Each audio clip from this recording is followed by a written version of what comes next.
With this short tutorial, I hope to alleviate some of the confusion students often have over the meaning of the high and low pressure ports of a differential pressure transmitter. Here we have a Honeywell model ST3000 transmitter. It's considered a smart differential pressure transmitter, meaning it has digital electronics built inside to characterize properties of the sensing cell and to correct for nonlinearities of that cell. Also, the smart label means that it's able to communicate digitally over signals imposed on the 4 to 20 milliamp DC carrier or DC signal. And in so doing, you can change the range of this transmitter, you can check diagnostic properties and other parameters. But I want to focus right here not on the smart capabilities of this device, but on some of the basic capabilities that apply to all differential pressure transmitters. If we look closely at the sensing cell, we will notice two letter labels, a letter H and a letter L. The H represents the high side of the sensing cell. The letter L represents the low side of the sensing cell. H stands for high, L stands for low. And at first that may seem to imply to someone that this port must be at a higher pressure than the low port, and that is not the case. Really what these letters designate is the direction of impact that an applied pressure at either port will have on the output signal of the transmitter.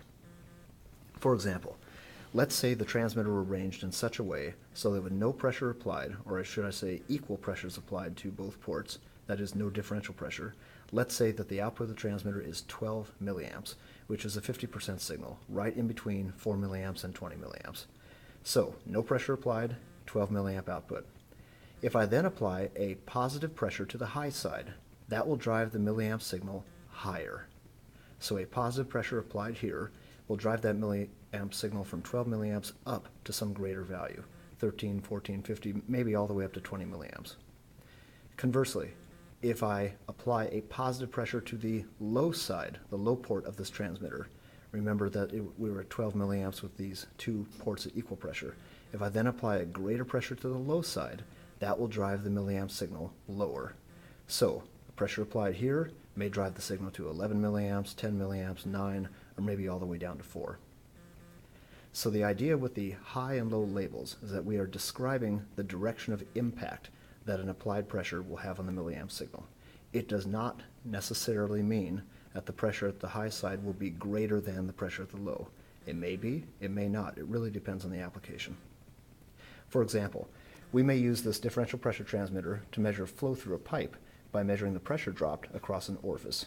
Now, if the orifice in that pipe is a concentric square edge orifice that's symmetrical from either direction of approach, that means it has the ability to measure flow in two directions.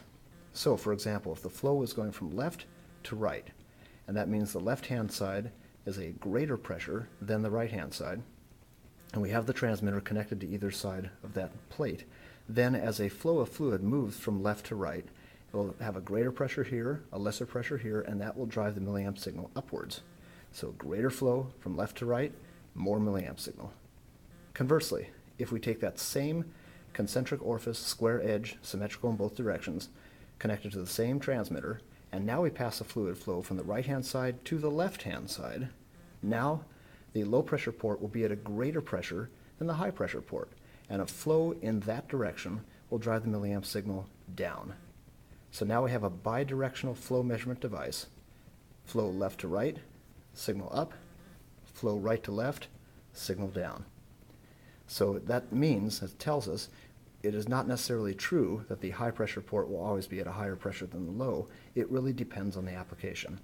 All the high and low pressure labels mean is that a pressure applied to the high side tends to drive the signal up, and a pressure applied to the low side tends to drive the signal down.